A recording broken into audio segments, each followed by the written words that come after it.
সুপ্রিয় দর্শক, কেমন আছেন? চলে আসলাম এইমাত্র আগামীকাল খুবই গুরুত্বপূর্ণ ঘূর্ণিঝড়, ঝড় বৃষ্টি, কালবৈশাখী ঝড় এবং আবহাওয়া খবর নিয়ে দর্শক আজকে ভিডিওতে জানিয়ে দেবো আগামীকাল 24 ঘন্টায় কেমন থাকার সম্ভাবনা রয়েছে বাংলাদেশে 8টি বিভাগে 64 জেলা আবহাওয়া পরিস্থিতি, এবং আরও জানিয়ে দেবো পশ্চিমবঙ্গে কোথাও কোনো বৃষ্টিপাতের সম্ভাবনা আছে কি না।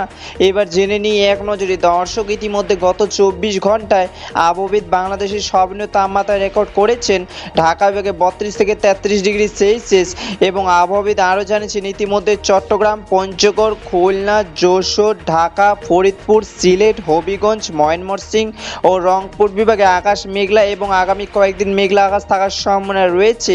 এবং পশ্চিমবঙ্গে আবহাওয়া অধিদপ্তর সর্বনিম্ন তাপমাত্রা রেকর্ড করেছেন হলদিয়া, বর্ধমান এবং রায়গঞ্জে 32 থেকে 33 ডিগ্রি সেলসিয়াস, এবং পশ্চিমবঙ্গে হলদিয়া, খড়গপুর, কলকাতা, বর্ধমান, বীরভূম, বাঁকুড়া, পুরুলিয়া, আসানসোল, মালদা, রায়গঞ্জ কয়েকদিন মেঘলা আকাশ থাকার সম্ভাবনা রয়েছে।